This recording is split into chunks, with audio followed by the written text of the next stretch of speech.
Today on MetCast, I'm going to explain to you why the season is not over for our New York Mets.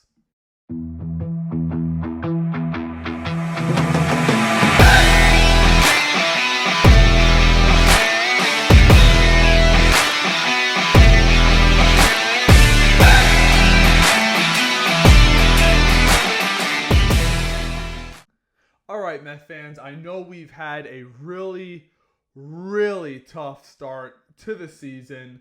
We got off to a little bit of a hot start. Things have kind of faded off, but this weekend we have the San Francisco Giants sitting at 25-26, not such of a juggernaut, coming into Citi Field for this 10-game homestand. And when we look at the pitching matchups, yeah, they probably do favor the Giants in all end, but let's take a little bit of a deeper dive into it. Today we got Kyle Harrison against Christian Scott, and Christian Scott kind of has been up and down since coming into the majors, but I expect him to hopefully have a good start today. He's in front of the home crowd tonight.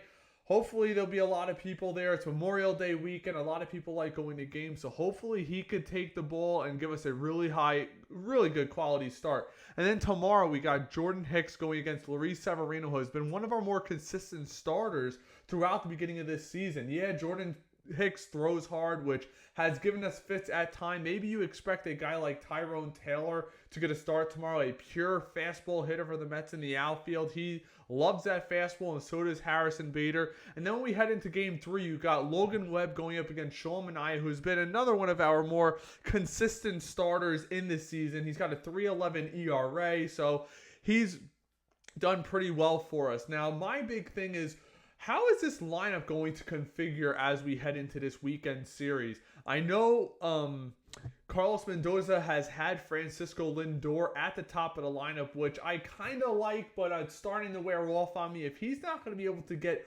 on base at a higher clip, you can't have him going up there in the one hole. I almost feel like maybe the Mets should try Starling Marte in the one hole. If he's going to start stealing bags, he's not hitting for a crazy high average, but way higher than where Francisco Lindor is. Maybe you leave Brandon Nimmo right where he's been successful in the 3-hole. See if we can eke out some runs. This series is going to play such a pivotal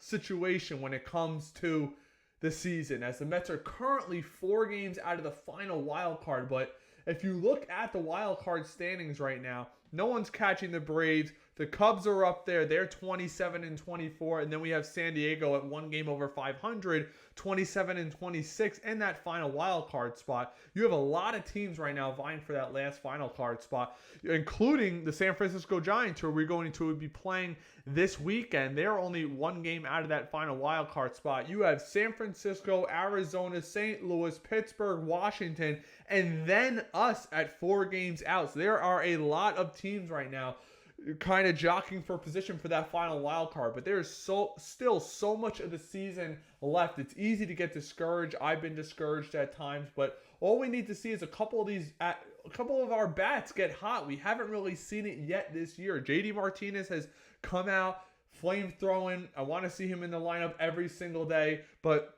we're still, amidst all this controversy and adversity at 21-28 with a 429 win percentage, we're still only 4 games out of that final wild card spot. So that's one thing that we could take positively away from where we're at right now, and especially since we haven't gotten hot. So hopefully this homestand could really jolt us. I would love for us to go 7-3 on this homestand. Is that a little too optimistic? Probably. Maybe a better, maybe 6-4 would be better. Pick up a game or 2 in the wild card standings. But it's so pivotal that we do not lose this series to the Giants, as they are one of those teams that we are currently chasing for that final wild card spot. Let me know where you think that we need to do this homestand. Are you one of those people? I've seen some people, Diamond Tails, on Twitter saying, we want to be 8-2. I would love to be 8-2, but I'm trying to be more realistic here. We're probably not going to be favored in a lot of these games, but